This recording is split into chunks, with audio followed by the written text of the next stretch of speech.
মঞ্চটা সেই Durand cup.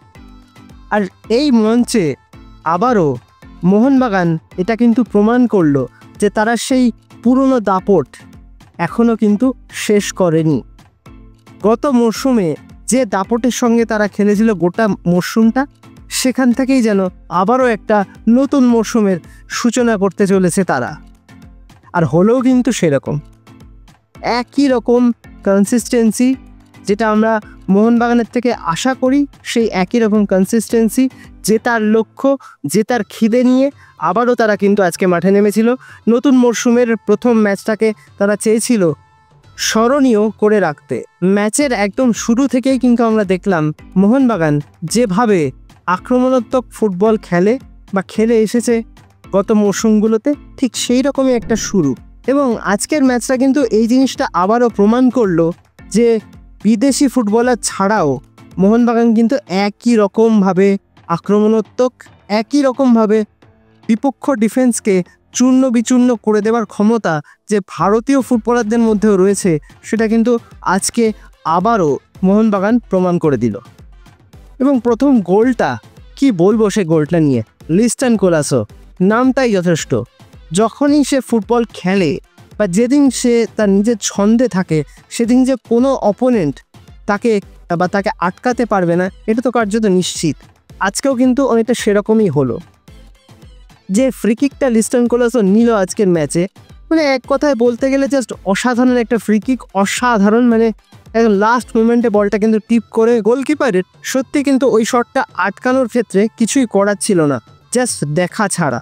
আর তিনি কিন্তু সেটাই করলেন, দুর্দান্ত একটা ফ্রিকিক আর্ন করলেন এবং সেখান থেকে লিস্টান কোলাসো যেভাবে কনভার্ট করলেন, জাস্ট প্রথম মানে কয়েক মিনিট খেলার পর থেকে কিন্তু বোঝা যাচ্ছিল যে মোহনবাগান ম্যাচটা ডমিনেট করবে। কিন্তু মাঝখানে ম্যাচটা যেন একটু খেয়েই হারিয়ে যাচ্ছিল। তার কারণ হচ্ছে মোহনবাগান মাঝমাঠের মূল স্তম্ভ আপুইয়া, তিনি কিন্তু একটা লাল কার্ড দেখলেন। এখন আমি আপনাদের কাছে একটা প্রশ্ন রাখছি যে ওটা কি সত্যি লাল কার্ড ছিল? আমাকে যদি প্রশ্ন করেন আমি বলবো আমার মনে হয়নি ওটা লাল কার্ড হতে পারত। তবে যাই হোক, আপুইয়া লাল কার্ড দেখে বেরিয়ে যাওয়ার পরও যেভাবে 10 জন মিলে মোহনবাগানটা সেকেন্ড হাফটা অ্যাপ্রোচ করেছে, ইটস আউটস্ট্যান্ডিং। এবং সেকেন্ড হাফে প্রথমে গোল কনসিড করার পর যেভাবে তারা গোলটা শোধ করার জন্য মরিয়া হয়ে উঠেছিল, আর তারপরে গোলটা শোধ করার পরে যেভাবে ডিফেন্সটা একটা কম্প্যাক্ট ডিফেন্সে পরিণত হয়, সেটাও কিন্তু সত্যি অসাধারণ। মানে এক কথায় বলতে গেলে যে মোহনবাগানের থেকে যে ধরনের পারফরমেন্স আমরা দেখে অভ্যস্ত, অনেকটা সেরকমই দেখতে পেলাম। কিন্তু কিছু কিছু ক্ষেত্রে আজকের ম্যাচে যেন একটু অচেনা লাগলো কিছু প্লেয়ারকে। প্রথম বিশাল কায়েতের কাছ থেকে আমরা যে ধরনের গোলকিপিং এক্সপেক্ট করে থাকি, তিনি কয়েকটা ভালো সেভ করেছে অবশ্যই, কিন্তু তা বাদে যে বলগুলো তার হাত থেকে বেরিয়ে যাচ্ছিল, এইটা কিন্তু একদম অচেনা একটা বিশাল কায়েত। সত্যি কথা বলতে তিনি যদি তার পুরনো ছন্দে থাকতেন, তাহলে আজকে হয়তো মোহামেডান স্পোর্টিং একটা গোলও করতে পারতো কিনা সন্দেহ রয়েছে। তবে হ্যাঁ, এটা মরশুমের প্রথম ম্যাচ, আস্তে আস্তে তারা যত ম্যাচ খেলবে এই প্রবলেমগুলো হয়তো সলভ হয়ে যাবে। তবে শেষের দিকে বেশ ভালো কয়েকটা সেভ করেছেন এবং শেষ মুহূর্তে তিনি একদম বেরিয়ে এসে যে গোলটাকে সেভ করলেন, ওইখানেই কিন্তু তিনি ম্যাচের সবচেয়ে গুরুত্বপূর্ণ সেভটা করলেন। দ্বিতীয়ত সুহেল ভাট, তিনি কিন্তু অনেকগুলো সুযোগ পেয়েছিলেন আজকে গোল করার, তিনি কিন্তু গোলগুলো কনভার্ট করতে পারেননি। যদি গোলগুলো কনভার্ট করতে পারতেন তাহলে হয়তো আরও বড় মার্জিনে ডুরান্ট কাপের অভিযান শুরু করতে পারত মোহনবাগান। তার কাছ থেকে অন্তত ওই গোলগুলো কনভার্ট করা এক্সপেক্টেড ছিল, কিন্তু সেটা তিনি করতে পারেননি। তারপর অনিরুদ্ধ থাপা তো গোটা ম্যাচটা মোটামুটি ভালোই খেলেছেন, কিন্তু যে গোলটা তিনি মিস করেছেন ওটা কিন্তু সত্যিই অবিশ্বাস্য। অত সহজ একটা গোল কি করে তিনি পার পোস্টের ওপর থেকে শটটা করলেন। এই কয়েকটা জায়গায় আজকের ম্যাচে কিছু কিছু খামতি দেখা গেছে। এছাড়া কিন্তু গোটা ম্যাচটাই মোহনবাগান ডমিনেট করার চেষ্টা করেছে।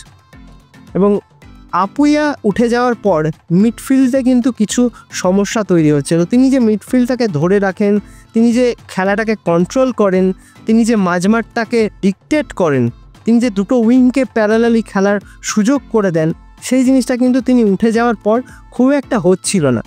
যার ফলে কিন্তু আমরা দেখছিলাম গোটা প্রথমার্ধের শেষের দিকটা এবং সেকেন্ড হাফে প্রথম কয়েকটা মিনিট যেন একটু ছন্ন ছাড়া লাগছিল মোহনবাগানকে, তবে সময় যত গড়িয়েছে তত যেন গোলটা শোধ করার পর নিজেদের স্বমহিমায় ফিরে পেয়েছে গোটা মোহনবাগান দল।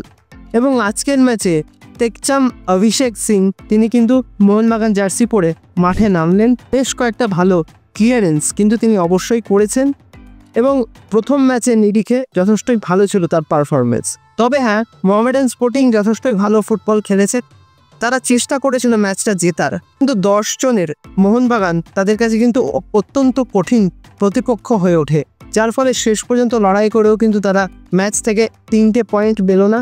এবং উল্টো দিকে একদম ম্যাচের শেষ মুহূর্তে একটা দুর্দান্ত পেনাল্টি আর্ন করলেন লিস্টান কোলাসো এবং সেখান থেকে দুর্দান্তভাবে কনভার্ট করে 3-1 গোলে ম্যাচটাকে কিন্তু শেষ করলেন। তবে ওই যে বললাম, আপুইয়া উঠে যাওয়ার পর মিডফিল্ড এবং আপফ্রন্টের মধ্যে যে একটা সিঙ্ক্রোনাইজেশন সেটা কিন্তু খুব একটা দেখা যাচ্ছিল না।